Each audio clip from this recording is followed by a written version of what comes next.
Moçada, conversando um pouquinho agora sobre as quantidades normais de hemácias que devem ter no sangue de alguém. Número normal de hemácias no sangue entre 4,5 e 5,5 milhões de hemácias por milímetro cúbico de sangue. Claro que ninguém precisa saber isso decorado.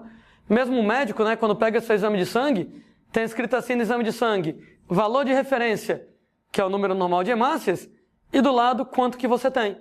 Aí você só faz comparar se tem mais, se tem menos, e aí vai. De qualquer maneira, mulheres, em média, têm menos hemácias do que os homens têm. E Landim, algum problema para elas? Não, na verdade, mulheres precisam de menos hemácias que os homens, Os homens precisam de mais hemácia, porque os homens têm maior massa muscular. Aquela história, Hormônios femininos predispõem a acúmulo de gordura, hormônios masculinos predispõem a acúmulo de músculo. E, moçada, hormônio masculino que predispõe ao acúmulo de músculo, eles têm um metabolismo muito mais acelerado do que gordura. Que quer dizer que, nesse caso lá, o fato das mulheres terem menos hemácias que os homens não faz diferença. No caso lá, elas têm menos hemácias porque elas precisam de menos. O homem tem mais porque ele precisa de mais hemácias, aí nesse caso. Gente, a diminuição no número de hemácias no sangue recebe o nome de eritropenia. A gente, moçada, tem lá que penia quer dizer diminuição na quantidade. Vou logo, moçada, adiantando que o nome citose quer dizer aumento na quantidade e que o nome emia quer dizer simplesmente no sangue. Então, quando você analisa lá esses sufixos, eles vão aparecer para a gente várias e várias vezes. Por exemplo, glicemia é a glicose no sangue. Calcemia vai ser o cálcio no sangue. A gente tem lá que eritropenia é a diminuição das hemácias. Leucopenia é a diminuição dos leucócitos. Plaquetopenia é a diminuição das plaquetas. De maneira semelhante, eritrocitose é o aumento das hemácias, leucocitose é o aumento dos leucócitos, plaquetocitose é o aumento das plaquetas. Então a gente pode usar esses sufixos para usar em várias situações, Então, emia no sangue, citose, aumento no número, penia, diminuição no número, no sangue não necessariamente. Por exemplo, quando a gente vai falar lá em osteopenia, osteopenia, diminuição no número de células ósseas, por exemplo. Então a gente pode utilizar penia e citose para várias situações. De qualquer maneira, pessoas, a gente tem então que eritropenia, a diminuição na quantidade de eritrócitos, também chamados hemácias ou glóbulos vermelhos. Isso aqui também pode ser chamado pelo nome de hipoglobulinemia. E aí, achou o nome feio? Quebra ele. Hipo, poucos, glóbulo, glóbulos vermelhos, emia, no sangue. Então, poucos glóbulos vermelhos emia no sangue. Mesma coisa aqui na brincadeira. Sendo, moçada, que eritropenia é um nome extremamente relacionado com o nome anemia. A maioria das questões não usa o nome eritropenia.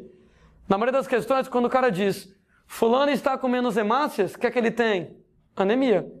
Mas ao pé da letra, a diminuição no número de hemácias não se chama anemia. A diminuição no número de hemácias se chama eritropenia, enquanto que a anemia é a diminuição na quantidade de hemoglobina no sangue do cara. E aí, moçada, quem tem eritropenia, diminuição das hemácias, com menos hemácias vai ter menos hemoglobina. Então tem anemia, vai ter diminuição na quantidade de hemoglobina. Eu lembro para vocês que existem lá vários tipos de anemia, A anemia, por exemplo, ela pode ser de natureza genética, como por exemplo a anemia falciforme, onde você tem hemácias em forma de foice e que tem cunho genético. A anemia pode ser, por exemplo, por falta de vitamina, Tem anemia perniciosa, que ela é devido à falta de vitamina. Eita, será que alguém vai lembrar para mim? Vitamina qual? Vitamina B12. Gente, ela pode ser por falta de ferro, anemia ferropriva, anemia por falta de ferro, lembrando que ela é a forma mais comum de anemia que você vai ter, né? Então, anemia não é falta de ferro, anemia é falta de hemoglobina. Então, eritropenia, diminuição no número de hemácias, leva à diminuição da hemoglobina, leva à anemia. A anemia tem várias possíveis causas, a mais comum delas vai ser exatamente lá a falta de ferro. Inclusive, quando a gente fala lá de anemia ferropriva, eu lembro lá de algumas situações, né? Causas para anemia ferropriva. Normalmente, né, moçada? Falta de ferro na alimentação. A gente lembra que alimentos ricos em ferro normalmente são alimentos mais caros, né, moçada? Então, para as pessoas mais carentes, às vezes fica difícil de você conseguir isso. Mas, gente, a anemia ferropriva, ela pode ser também devido a parasitoses, particularmente verminosas, né?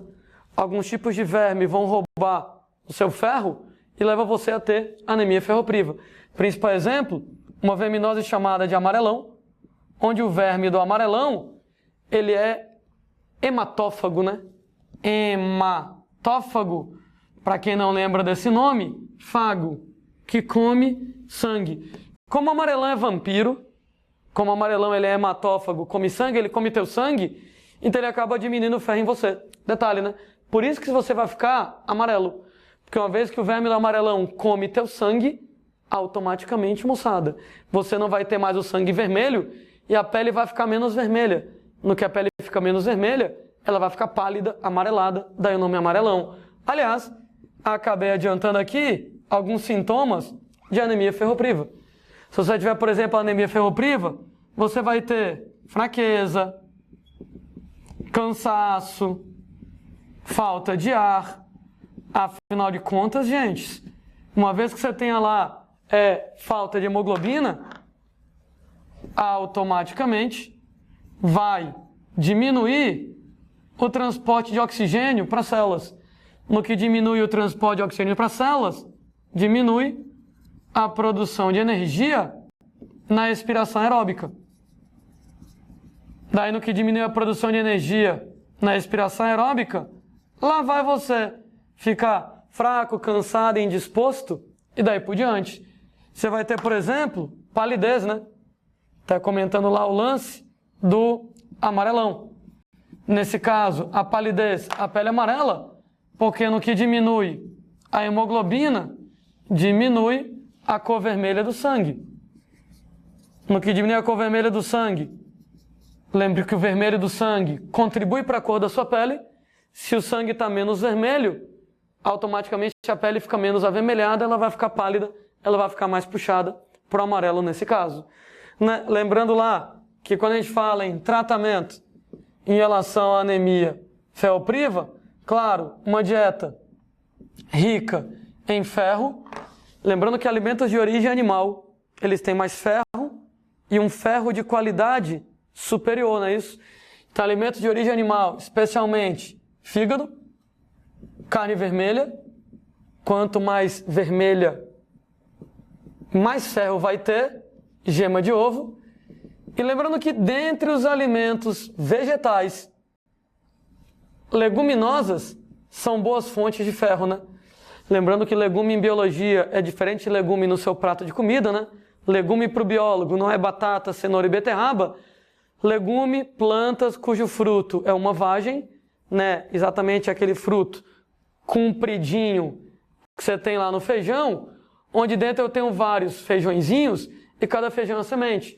Então, leguminosas, como por exemplo lá o feijão, funcionam desse jeito. Agora, eu lembro ainda das aulas de bioquímica que o ferro do feijão, ele não é tão abundante quanto o ferro do fígado, carne vermelha e gema de ovo, e ele não é de qualidade tão bacana, né?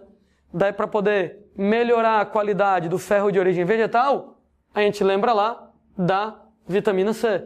Que a vitamina C, ela vai converter aquele Fe3+, que é aquele ferro de difícil absorção, que é exatamente o ferro que a gente não consegue absorver direito, em Fe2+, que é aquele ferro de fácil absorção.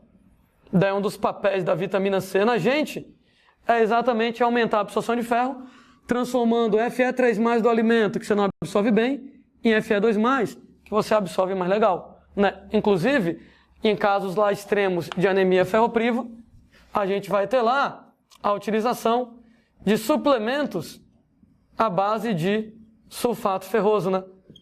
Lembrando que o Fe3+ é o ferro férrico você não absorve tão bem, o Fe2+, o ferro ferroso, aí sim, esse aí é bem melhor ser absorvido.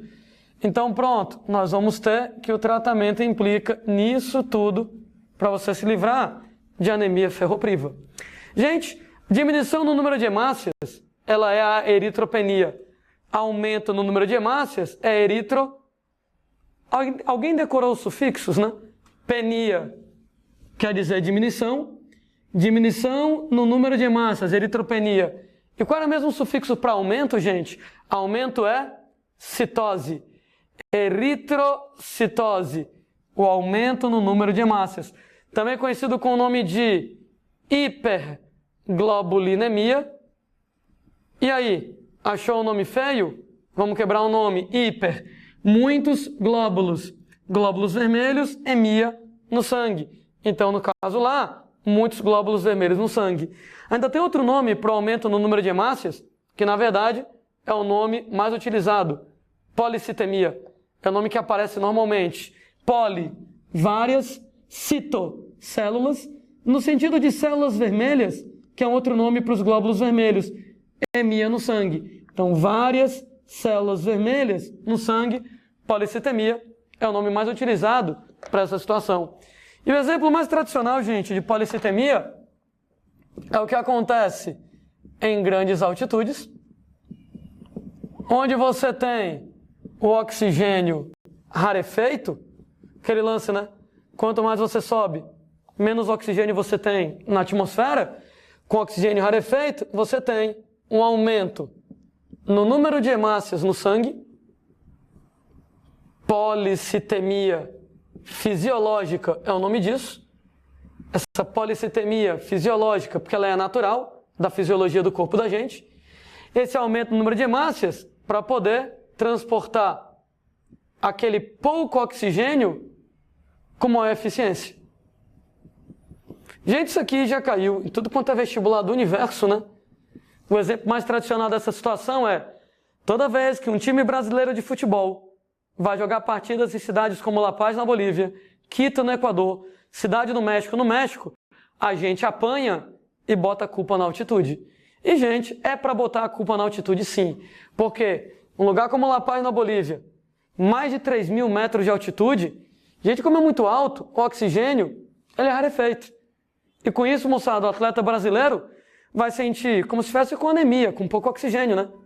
Com pouco oxigênio, fraqueza, cansaço, falta de ar, tontura, náuseas e etc e tal, né? Na verdade, o que acontece é que quando você chega num lugar desses, se você de repente fosse lá para La Paz, agora, no que você chegasse lá, que o seu corpo começasse lá a ter a falta de oxigênio do ambiente, seu corpo até que consegue dar uma compensada, né?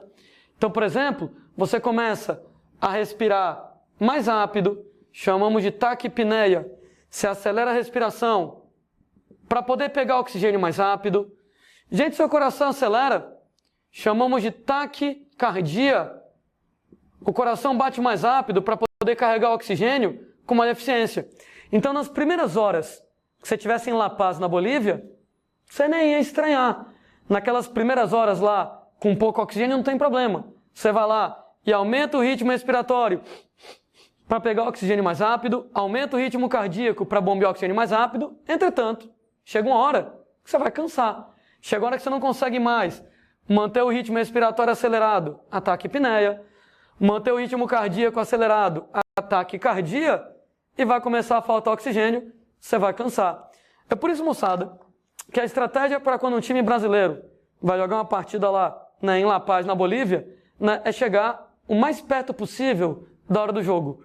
O jogo é, sei lá, 10 horas da noite. Se eu conseguir chegar lá, né, o mais perto possível de 10 horas, melhor para mim. Porque naquelas primeiras horas que eu tô lá, né, eu consigo, por assim dizer, mascarar a falta de oxigênio na atmosfera, respirando mais rápido e o coração batendo mais rápido. Mas, moçada, tem um limite, né? Tanto é que normalmente lá, primeiro tempo do jogo, o brasileiro até que consegue desenrolar, no segundo tempo tá todo mundo morto, né? Os brasileiros estão lá tudo se arrastando em campo, porque não conseguem manter o ritmo respiratório acelerado, nem o ritmo cardíaco. E os caras vão lá sentir a falta de ar. Ô Landim, por que o brasileiro sente falta de ar e os bolivianos não? Tá lá os bolivianos correndo tudo que nem um bando de doido. Ora, porque eles moram lá, né? E como eles moram lá, eles estão acostumados àquela condição. Neles, existe um aumento no número de hemácias para poder carregar o pouco oxigênio com maior eficiência e o resultado é que eles não estranham a falta de oxigênio. O brasileiro está lá morrendo, sem conseguir carregar oxigênio porque tem pouco, e o boliviano, mesmo com pouco oxigênio, ele compensa com muitas hemácias, carregando oxigênio com eficiência maior. Então o boliviano não estranha. Daí eu estava comentando de duas estratégias para quando você vai jogar uma partida em La Paz, na Bolívia. Ou tu chega o mais perto possível da hora do jogo, para, pelo menos nas primeiras horas, respiração mais rápido, coração mais rápido, compensar um pouco a falta de oxigênio, ou tu chega o mais cedo possível. Em competições do tipo Libertadores da América, né? Copa Sul-Americana, que o cara vai lá e joga uma partida no Brasil e uma partida na Bolívia, não dá para chegar 15 dias antes. Né? Porque o cara tá jogando partidas aqui no Brasil e lá, tem que ir e voltar, não dá para chegar 15 dias antes. Então tem que chegar o mais perto possível da hora do jogo. Mas, por exemplo, já teve Copa América na Bolívia. E aí, no caso desse, se é uma competição longa, que o cara vai passar um mês jogando vários jogos na Bolívia, chegue um bocadinho antes. Chegue, sei lá, 10 dias antes. Nos primeiros dias, os brasileiros estão tudo lá morrendo, estranhando a falta de ar.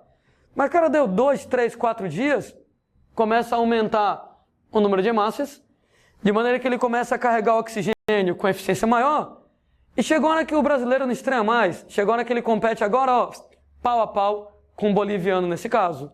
É óbvio que isso é temporário. Quando o brasileiro voltar para o Brasil, aquelas hemácias a mais, né? Aquele aumento do número de hemácias é revertido e o número de hemácias volta ao normal. Lembrem-se que hemácias vivem mais ou menos 90 a 120 dias. Então, quando ele voltar para o Brasil, 90 a 120 dias depois, o número de hemácias volta ao normal. Entretanto, nesses 90 a 120 dias, que o número de hemácias ainda está alto, gente, o cara vai voar. Quando o cara chega aqui ao nível do mar, com mais oxigênio e mais hemácias, o cara vai conseguir carregar oxigênio com eficiência grandona e com isso vai conseguir fazer uma respiração celular mais eficiente e vai produzir mais energia. Não por acaso, todo ano, quem ganha a corrida São Silvestre lá em São Paulo, ou é etíope ou é queniano. Ou é queniano ou é etíope, não tem a menor graça. Sempre são eles que ganham. Por duas coisas. Claro, primeiro, né, moçada? A cultura do esporte. Eles têm essa cultura da maratona lá. Mas tem um aspecto, gente, físico, né? Quênia e Etiópia são países montanhosos da África. Quem mora no Quênia e na Etiópia mora a 2.000, 3.000 metros de altitude. E como o cara mora numa altitude grandona, com oxigênio rarefeito, aumenta o número de hemácias nele. E o resultado, quando o cara chega aqui ao nível do mar, com mais hemácias e mais oxigênio, o cara transporta oxigênio com eficiência enorme, respiração celular, produção de energia aumenta e o cara vai voar, né? Então acaba tendo essa vantagem. Inclusive, se você é atleta e quer de repente lá correr a São Silvestre melhor, que tal se mudar para a Etiópia, para o Quênia, para La Paz, na Bolívia, cidades altas para poder ganhar isso também? Né? O chato é ter que se mudar para lá, né? Você que gosta lá de morar na sua cidade, não parece ser muito interessante. Daí existem truques para simular o efeito da altitude, o oxigênio rarefeito. Não sei se alguém já chegou numa academia e viu um maluco lá correndo na esteira com uma máscara, né? Atletas de futebol às vezes fazem isso, correndo na esteira com a máscara. O objetivo da máscara é bloquear o oxigênio, no que bloqueia o oxigênio, simula o efeito da grande altitude para aumentar o número de hemácias e o cara ter um rendimento maior. Gente, isso aí não é para qualquer Zé Ruela não, né? Por causa de repente conseguir lá fazer um treino desses, né, com máscara para poder bloquear o oxigênio, o cara já tem que ter um preparo físico prévio bacana. Mas isso aí vai melhorar ainda mais o preparo físico dele. Você tem gente um aparelho chamado de câmara hiperbárica que pode ser utilizado para isso. A câmara hiperbárica é uma espécie de, sei lá, sarcófago, né? É uma espécie de caixão, né? É uma câmara, né? Uma espécie lá né, de compartimento que abre e fecha, onde você deita, e quando fecha, é hermeticamente fechado, eu posso regular o teor de oxigênio. O nome a princípio é câmara hiperbárica, hiper, altas, baros, pressão, porque você vai ter uma alta pressão de oxigênio lá dentro. Então, a câmara hiperbárica pode ter alta pressão de oxigênio, o que é útil em alguns tratamentos médicos, como eu vou falar no futuro. Apesar dela, a princípio, ter lá alta pressão de oxigênio, eu posso regular. Eu posso regular para, ao invés dela ter alta pressão, ela ter baixa pressão de oxigênio rarefeito, para simular os efeitos da grande altitude. E aí, com isso, o cara vai lá, fica um tempo dentro daquilo, simulando o efeito da altitude, para aumentar o número de hemácias, né? Aquele alienígena lá, nadador dos Estados Unidos, Michael Phelps, né? Tá até aposentado lá, mas ganhou 50 milhões de medalhas de ouro em natação. Nas preparações dele, ele usava câmara hiperbárica, né? Para poder simular o efeito da altitude e ganhar mais hemácias. Landinha é doping? Não, não é doping, né? Ele está simulando o efeito da altitude. Ele está simulando o efeito de um cara que mora no Quênia, na Etiópia, que mora moçada lá em La Paz, na Bolívia, e ele não quer se mudar para lá. Então ele imita o efeito, isso aí não é considerado doping. Agora, o cara de repente pode chegar e aumentar o número de hemácias através realmente de doping, né? Existe um hormônio chamado de eritropoietina, simplesmente, moçada, EPO ou EPO. E a eritropoietina, moçada, é um hormônio fabricado em várias áreas, principalmente nos rins. Ô Landim, o rim fabrica hormônios, vários. A gente vai falar de alguns outros hormônios que o rim fabrica. A eritropoietina é um deles. E o diabo da eritropoietina fabricado nos rins, exatamente, estimula a medula óssea a produzir novas hemácias. No que estimular a medula óssea a produzir novas hemácias, aumenta o número de hemácias em você. Daí, quando você está em grandes altitudes, ambientes de grandes altitudes, ambientes de oxigênio rarefeito, estimula os rins a fabricar eritropoietina, para estimular a medula óssea a fabricar novas hemácias, e aí você vai ter policitemia fisiológica. Isso aí é o natural, né? Entretanto, tem uma galera mala que vai lá e injeta eritropoietina. Aí já não vale, né, moçada? Aí é antiesportivo, é antiético, aí já conta como doping.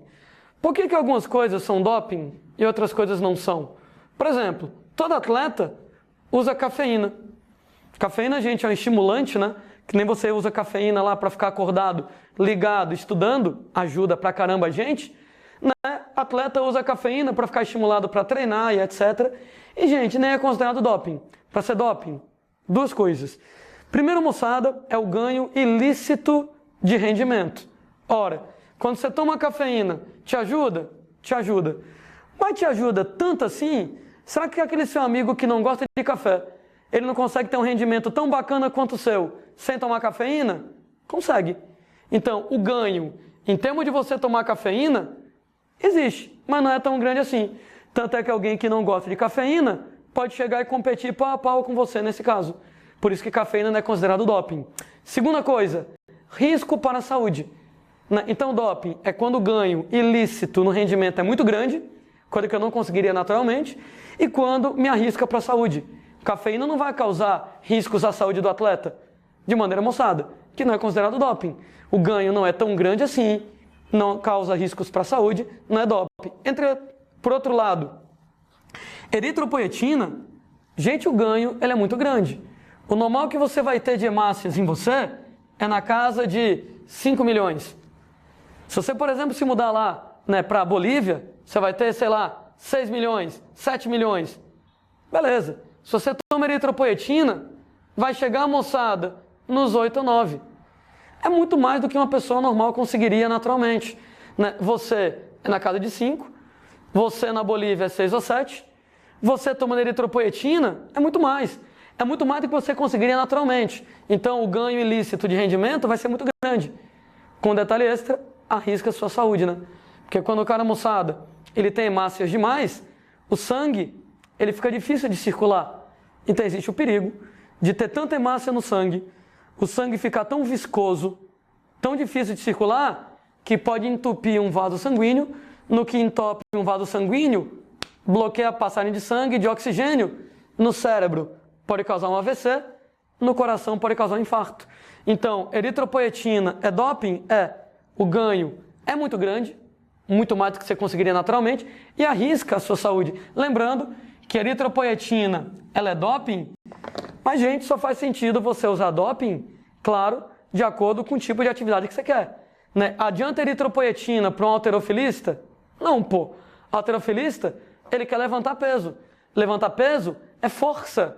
Levantar peso é força. Então, doping para um halterofilista seria o quê? Testosterona, bomba, anabolizante, para aumentar a massa muscular dele, e ele levantar o peso lá, levantar mais peso, né? Então, nesse caso lá, doping para um halterofilista seria lá testosterona. Eritropoetina, nem adiantar para ele, né? Levantar peso não precisa de oxigênio, no levantador de peso olímpico, o cara vai lá, pega o peso aqui e joga para cima, é tão rápido que ele não usa oxigênio. É basicamente força, né? Então ele quer força, massa muscular. Então o doping para ele seria testosterona, bomba, anabolizante. Claro que é ilegal, estou dizendo seria.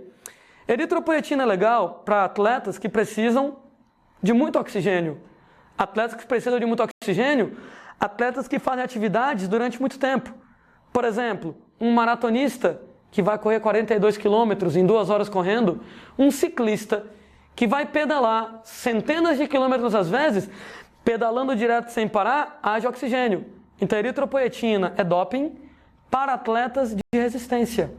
Eritropoetina é doping para atletas, por exemplo, lá da maratona, para atletas do ciclismo, onde aumentando o número de hemácias nele, ele carrega o oxigênio com uma facilidade maior, então ele produz energia com uma facilidade por mais tempo.